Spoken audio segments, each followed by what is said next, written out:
Hello. We're going to tonight talk about the brain.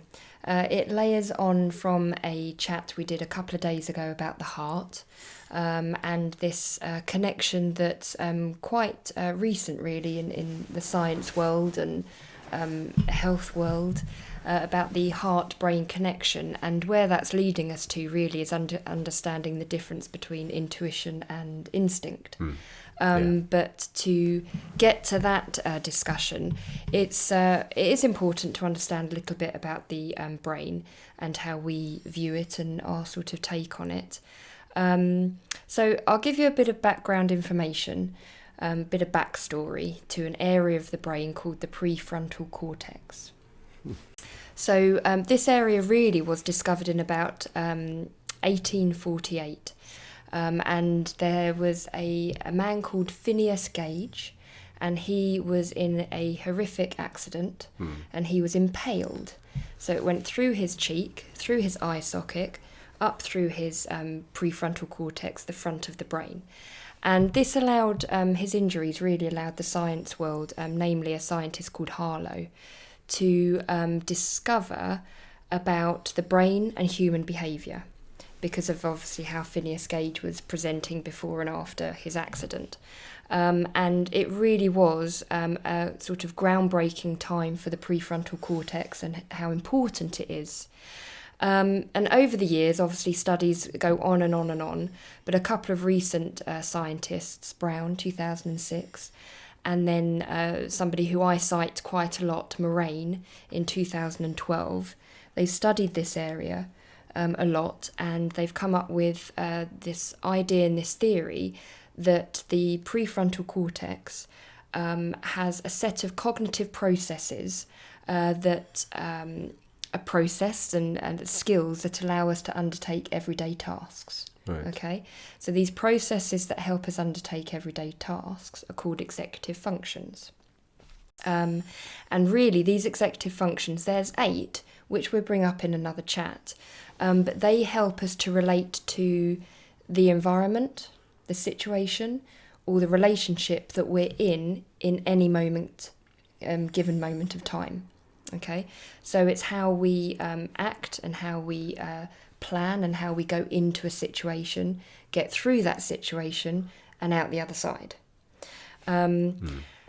Now, to understand this executive function, it does go very much hand in hand in developmental stages of how we grow. So let's think about the structure of the brain. So it's made of neurons, okay? And in a previous chat, we said that the heart has neurons as well. So it's very, very powerful communicative message-sending impulse. Electric things that we have. And early on, there's 2 phases really of development where our neurons then interlink with these executive functions. And it's 0 to 5 years and teenage years. And what happens in those times of developmental brain growth is we have something called myelination. And myelination is like the laying down of like a thick, fatty tissue, white matter in the brain.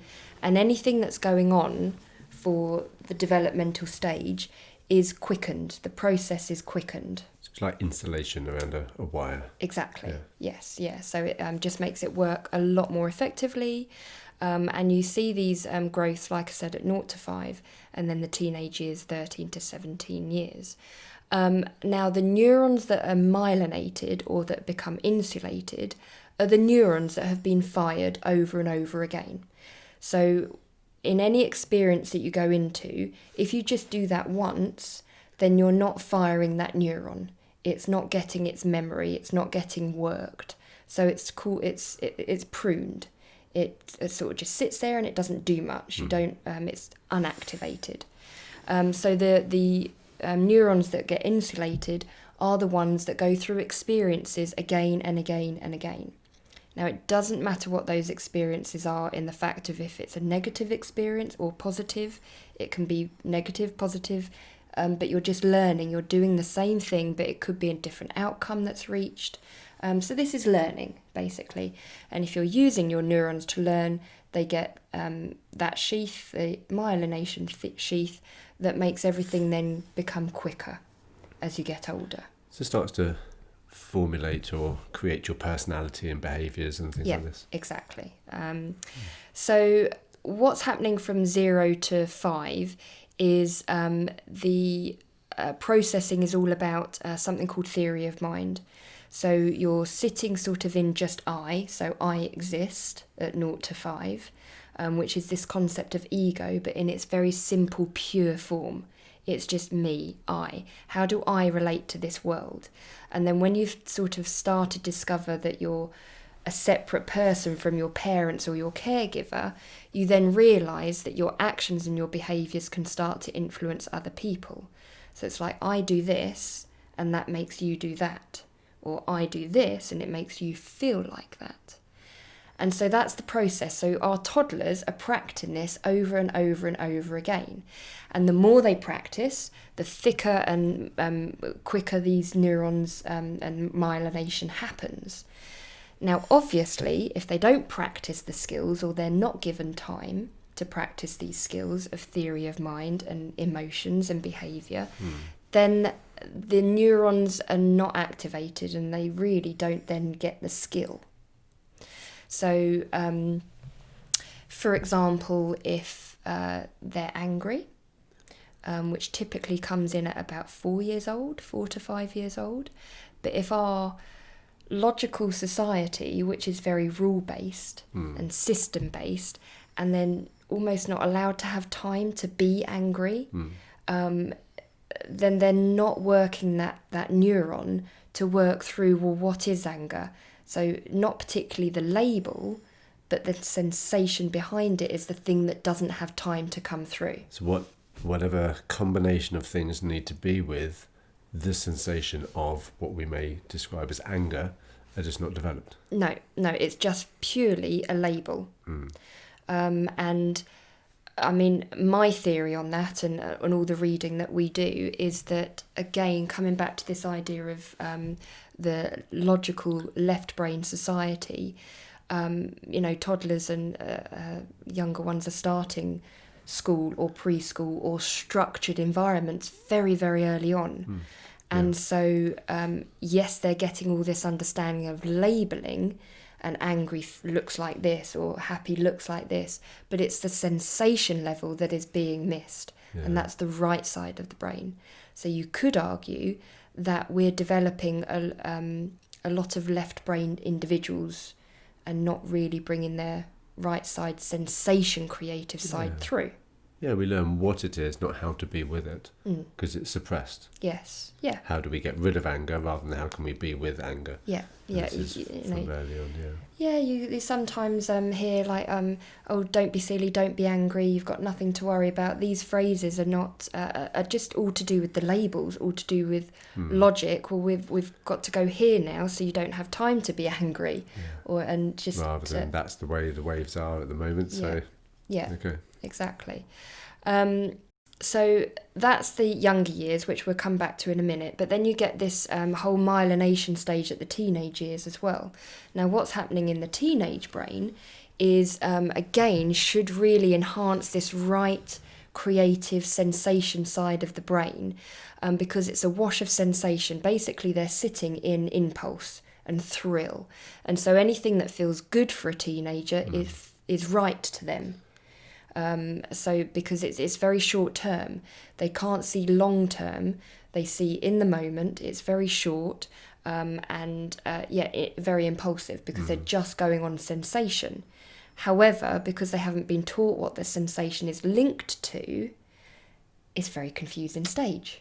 Even more so for our teenagers, because they're just labelling rather than actually, where am I feeling that anger? Okay, what can I do with it? Is it a fizz? Is it a pop? I mean, this is everything that your work does as well. The sensation level of the body connecting back to your sensations. And how that affects us in adults. Yeah. When we're not dealing with it or able to be with it or learning with it at the myelination stage. Yes. And if you think, let's go back to the early years, from 0 to 2, what's happening is basically we come into the world, as I see it, non-verbal, Yes. but we're definitely not non-communicative. No. Because how does a baby express its needs, for example, when it's hungry? Makes a noise. Makes a noise, cries, gets, it doesn't actually say, I'm hungry, I'm wet. It makes itself heard because it's in some sort of feeling, or he or she is in some sort of feeling, and he or she will naturally express that with a noise or, and then... It carries on until the need is met, Yes. or the need is not met. Mm-hmm. Obviously, there are different approaches. Obviously, our approach is that it's about the need is met. Yeah. Certainly the way that we believe and experience things. Yeah. Yeah. And really then what happens is as they get older, they start to learn, a smile is happy, tears are sad, and they link those very early stage labels. And this is where human beings are incredible because of language. Yeah. But the labels are there for the sensation that they are in. Mm-hmm. And that's the important thing, rather than they're being told what is happy and what is not. Mm-hmm. No, the sensation is what they were in, and then we put a label or a language or something to it to say that is what that is. Yes. And therefore that's how you experience it. But actually trying to then get back to supporting the development of their right brain within the myelination stage is, well, how do you experience that? Yeah. This is my happy, this is my sad, this is what goes on for me. And actually our youngsters, 5-year-olds and teenagers, do have the ability to do this, but it's a trained skill. It doesn't come naturally. Language isn't natural. Noises are natural, but language and the ability to talk hasn't really been with humans for that long. No, it's recent. I mean, we've only really had the anatomy really between, I suppose, 72,000 years ago, when we had when pretty much the human race was wiped off the planet, apart from about 1,000 people or 10,000 people, and then over a 20,000-year period of being with a lot of iodine-rich food, which is dopaminergic food. It's dopamine, and having a gene called FOXP1/2 really developed then language up to about 52,000 years ago. So it's very recent, having the anatomy to have language, and then developing language on top of having the anatomy. So yeah, it's very recent. In fact, the FOXP1/2 is something you work with. I don't know if you notice exactly that gene, but it's when you only have one FOXP1/2 gene rather than both FOXP1/2 genes, and that's then dyslexia. That's it's a genetic. Yep, and again, dyslexia, it makes sense because it's a different wiring of the brain, and you're trying to sort of go one way, but it's blocked, and instead of pushing that way, you just find another way round, and you strengthen different neurons, because what we know about the brain is this neuroplasticity. Yes. That years ago they thought the brain, that was it, you can't change it, you can't fix it, and it's not about that, it's about strengthening it. And if it doesn't strengthen through repetition, but then finds a way. It will find other ways. And I suppose through all this, what really I've come to know is that it's a phrase that I've heard you say so many times, that words and language are a poor representation of the experience. Yeah. And if we're not giving our youngsters and adults and ourselves, time to just slow down and understand the experience that we're in from a non-language point of view, then how can we possibly try and put it into words anyway? Yeah, exactly. Yeah, definitely. So we're out of touch with our feelings. And what I mean by feelings is we're out of touch with our sensations. Right. So it's different terminology. Yeah. And I do believe that it's because we've become very, very left-brained. I know that we all have left and right qualities, but if you think the right side of the brain and creativity is really learning through sensation and learning through senses. Because if you take a piece of music, when you hear a piece of music, you have like a visceral something happens in your body if you connect with that piece of music, and that goes beyond a feeling. Yeah. You know, and a smell can do the same. Yeah. And this is what sensations are, and this is going, you know, sensing beyond sensing, going deeper and understanding yourself from, you know, I smell that lavender and that connects to a memory, and you might then get goosebumps. And what does a piece of writing, what does a piece of art do to you rather than what the exam board says that it should be the right answer for that? What is your experience? What is your sensation of that? And a lot of people just go, I don't know. Yeah. When they're asked the question, it's they would give an answer, but the answer is a standard answer if there is an answer. Yeah. So all of this is fascinating stuff, but what to do with it? Well, for me, really, it's taking away labels is the first thing that I've been through. To try and take away the label and just understand, well, what, you know, at the moment, enjoying talking and doing this, but I can feel my left leg shaking because I'm starting to get cold. And, you know, I'll notice all these things, and it just becomes very, like, habitual, that, you know, I can, but usually is that shaking because I'm nervous? No, actually, what does that mean to me? Because a lot of people think that you shake in this type of thing because you're nervous. Yeah, without conclusion necessarily. It's how do you experience that? So so it's so take away labels. Yeah, exactly. And I think also it's the work that you do and what you understand is connecting back to sensation. So how would you sort of give advice to go on a simple level to start to do that? Exactly what you said, actually. Just slow down. Often it's stop. And slow down, take a breath, feel the seat beneath you, or the clothes on your body. And by taking a breath, you then feel the internal, you feel the lungs and the muscles expanding and the chest expanding. And that out breath has something very special in it anyway. So as we breathe out, everything starts to let go a little bit. And just doing that a few times, really. Yeah. And then noticing anything else. So it may be the shaking of a leg that we then conclude is because I feel cold. Or maybe it's something that is not so physical. It's and often it's very difficult to put the words to, which is then great.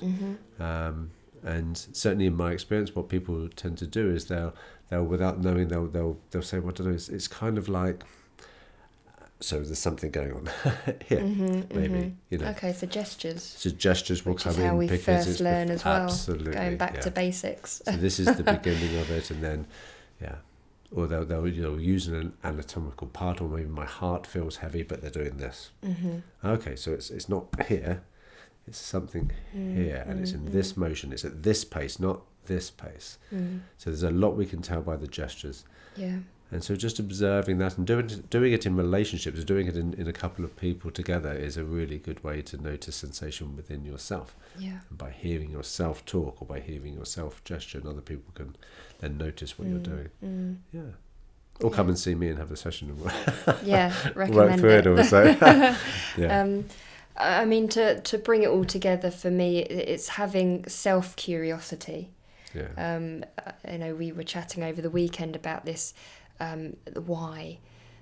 Yes, you can question what's happening in society, and we're layering chats into why is this happening? Do I believe that? Do I not believe that? But also you bring it back to yourself, self-curiosity, because if you increase your awareness of self, that's where you then get into the realms of, is it intuition or is it instinct? And that's where we're going to lead on in the next chat.